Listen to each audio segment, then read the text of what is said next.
Hello. आज हम लोग F T R E FIITJEE का पेपर हुआ था क्लास 10th का। इनका स्कॉलरशिप का 15 सितंबर को।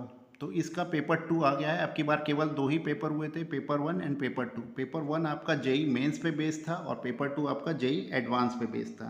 तो बहुत ही अच्छे पेपर हैं, दोनों ही पेपर बहुत अच्छे हैं आप अगर इसको देखते हैं तो। और अच्छा कोचिंग इंस्टीट्यूट भी है, ठीक है। तो यहाँ पे अगर आप देखेंगे तो इनका पेपर का लेवल बहुत ही अच्छा है, सेक्शन 1 और सेक्शन 2। तो सेक्शन 1 यहाँ पे जेई एडवांस पे बेस्ड है और सेक्शन 2 भी आपका जेई एडवांस पे बेस्ड है, ठीक है। यहाँ पे अब आपको देखने को नज़र आ रहा है कि जैसे हम यहाँ पे देख रहे हैं कि नेगेटिव मार्किंग भी यहाँ पे इन्होंने दे रखी है, ठीक है। -1 -2 -1 भी नेगेटिव मार्किंग यहाँ पे आपको नज़र आ रही है, यानी कि ये मोर देन 1 ऑप्शंस इसके अंदर करेक्ट हैं, ठीक है। तो यहाँ पे सेक्शन 1 में अगर हम लोग देखेंगे तो ये जो सेक्शन 1 है आपकी बार हायर ऑर्डर थिंकिंग स्किल के बेस्ड है। तो यहाँ पे इन्होंने जो कुछ क्वेश्चंस जो दे रखे हैं वो हायर ऑर्डर स्किल थिंकिंग पे हैं और आईक्यू बेस्ड हैं। तो पहला तो मैथमेटिक्स, मतलब यहाँ पे जितने भी क्वेश्चंस हैं ये स्किल बेस्ड क्वेश्चन है, ठीक है। क्वेश्चन नंबर 5 और 6 अगर हम देखेंगे 7 वेन डायग्राम बेस्ड है, ठीक है। और फिर इसके बाद अगर हम लोग दूसरा देखते हैं तो क्वेश्चन नंबर 8 भी, ये भी आईक्यू बेस्ड है। क्वेश्चन नंबर 9 भी आईक्यू बेस्ड है। क्वेश्चन नंबर 10 भी आईक्यू बेस्ड है। 11 ये भी आपका आईक्यू, यानी कि फर्स्ट पार्ट पूरा आईक्यू बेस्ड है। यहाँ पे सारे क्वेश्चंस हम लोग देख पा रहे हैं। क्वेश्चन नंबर 12, क्वेश्चन नंबर 13 में भी अगर हम देखेंगे ये भी आईक्यू बेस्ड दे रखा है, यहाँ पे मिसिंग नंबर आपको पता करना है, ठीक है। और क्वेश्चन नंबर 15 में यहाँ आपको नंबर ऑफ ट्राइंगल्स काउंट करके बताने हैं, ठीक है। तो ये पेपर आप लोग ने पूरा देख लिया है ना, 15 तक। आप देखते हैं उसके आगे क्या है। उसके आगे यहाँ पे टोटल यानी कि यहाँ पे इन्होंने 16 भी देखेंगे, ये भी आपका टाइम बेस्ड है। फिर आपका जो है ये डेट पे आ गया है।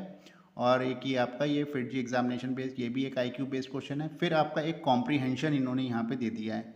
तो कॉम्प्रीहेंशन में भी यहाँ पे ये जो है रिलेशन बेस्ड क्वेश्चन है कॉम्प्रीहेंशन पे, 19, 20 और 21, ठीक है।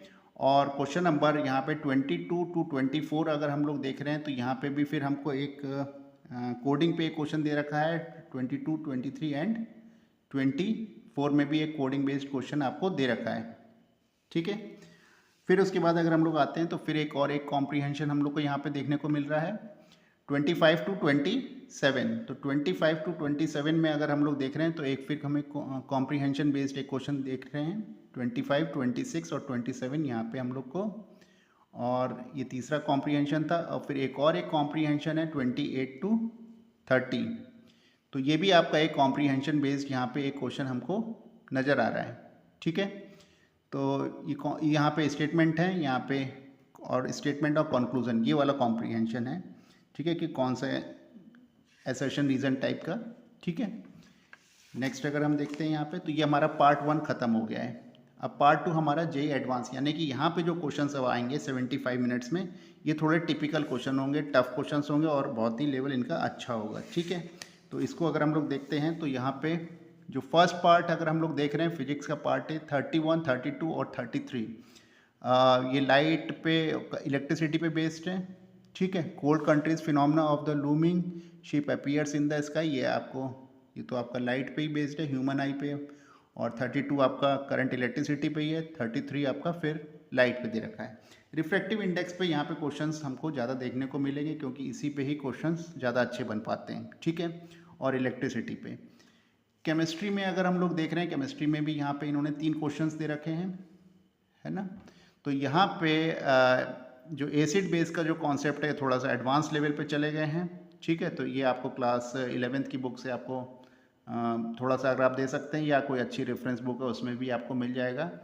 35 और 36 ये आपको नॉर्मल, अगर आप एनसीईआरटी की बुक से देख रहे हैं तो मुश्किल होगी इन क्वेश्चंस को सॉल्व करने में, ठीक है। तो यहाँ पे आपको एक रेफरेंस बुक की ज़रूरत की पड़ जाएगी। यहाँ ये जो पार्ट है क्वेश्चन नंबर 37, ये अभी आपको जो है एनसीईआरटी अगर आप देख रहे हैं तो उसमें से ये सिलेबस से हटा है ये पार्ट, तो ठीक है। लेकिन ये क्वेश्चन इसके अंदर आया क्योंकि एडवांस में तो रहेगा ये सिलेबस के अंदर, क्योंकि 11th-12th में तो ये ट्रिग्नोमेट्री का पार्ट ही होगा, ठीक है। और 38 और 39 भी, ये भी अच्छे क्वेश्चन है, पॉलिनोमियल और क्वाड्रेटिक इक्वेशन पे बेस्ड क्वेश्चन है, ठीक। कैलकुलेट करेंगे तो यहाँ पे ये निकल आएगा, मतलब इतना मुझे इतना टिपिकल तो नहीं लग रहा है कि हो जाने चाहिए वैसे तो ये क्वेश्चन।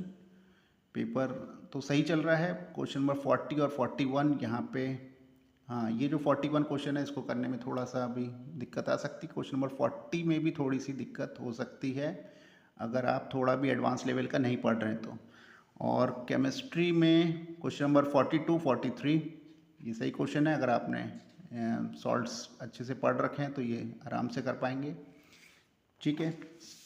और क्वेश्चन नंबर मैथमेटिक्स में अगर हम देखेंगे पार्ट एफ 44 एंड 45, ये मल्टीपल चॉइस क्वेश्चन है, ठीक है। मल्टीपल करेक्ट आंसर्स भी हो सकते हैं इसके, तो यानी कि आपको चारों ही देखने पड़ेंगे, ठीक है। कोऑर्डिनेट ज्योमेट्री पे है ये क्वेश्चंस।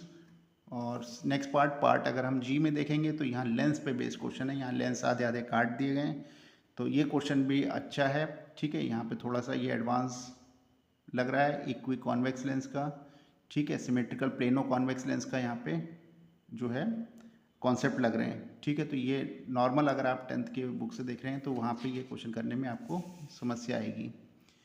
और फिर अगर हम देखेंगे 48 भी वही है। और कॉम्प्रीहेंशन अब देखेंगे 49 to 50, तो ये इलेक्ट्रिसिटी पे बेस्ड है और ये व्हीट स्टोन ब्रिज है, ठीक है। व्हीट स्टोन ब्रिज जैसा ही क्वेश्चन इस जैसे से ही कर पाएंगे इसको सॉल्व, ठीक है।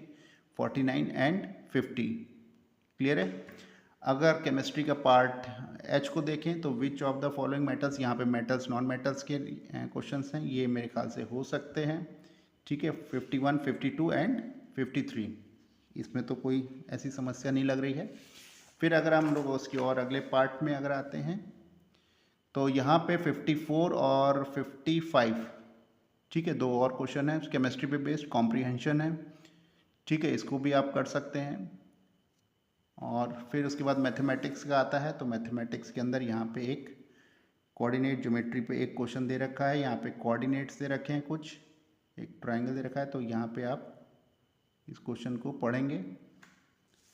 नेक्स्ट अगर देखें यहाँ पे तो 57 58 the distance of P R, यहाँ पे ये भी उसी कॉम्प्रीहेंशन पे ही बेस्ड है। और कॉम्प्रीहेंशन फिर 59 60 के लिए फिर से आपको जो है एक पॉलिनोमियल का एक क्वेश्चन दे दिया गया जिसके रूट्स दे दिए गए अल्फ़ा बीटा गामा, यानी कि 3 रूट्स वाला भी क्वेश्चन यहाँ पे इन्होंने पूछा है, ठीक। तो ये अच्छा पेपर है, टोटल 60 क्वेश्चंस थे, ठीक है। एक बार और ये कुछ पेपर्स रफ वर्क करने के लिए, तो यहाँ पे अगर हम लोग ये पेपर देख रहे हैं तो ये पेपर 2 मेरे ख्याल से तो अच्छा पेपर बना है, ठीक है, ठीक ठाक, मतलब बैलेंस पेपर है। आप अगर आप अच्छे से तैयारी कर रहे हैं तो ये आपका पेपर अच्छा हो जाएगा। क्वेश्चन फिर से एक बार पूरा देख ले रहे हैं, 1 2 3 4 5 6 8 7, ठीक है। फिर उसके बाद था 8 9 10 11 12 13 14 15, ठीक है। फिर से अगर हम देखेंगे 16 17 18, ठीक है। फिर आपका कॉम्प्रीहेंशन था 18 19 20 21, फिर नेक्स्ट कॉम्प्रीहेंशन था, ठीक है, 23 एंड 24 पे बेस था। और फिर एक नया कॉम्प्रीहेंशन था 25 to 27, क्लियर। फिर कॉम्प्रीहेंशन आपका था 28 to 30, ठीक है। फिर उसके बाद अगर हम देखेंगे तो अब हमारा सेक्शन 2 स्टार्ट हो गया था जो कि हमारा एडवांस पे बेस था, ठीक है। तो ये तो हम लोग ऑलरेडी पूरा देख ही चुके थे, 31 32 33 एंड 34 35 36, फिर 37, फिर यहाँ पे अगर हम देखेंगे 38 39, फिर फिजिक्स पे देखेंगे 40 और 41, ठीक है। केमिस्ट्री में 42 एंड 43, क्लियर।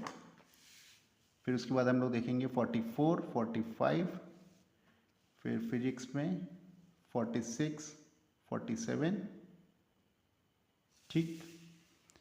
यहाँ पे 49, फिर यहाँ पे 48 भी था इसका प्रीवियस का, 49 50, टोटल 60 क्वेश्चंस हैं।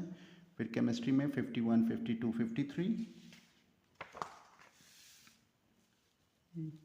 यहाँ पे हमारा 54 एंड 55 थे।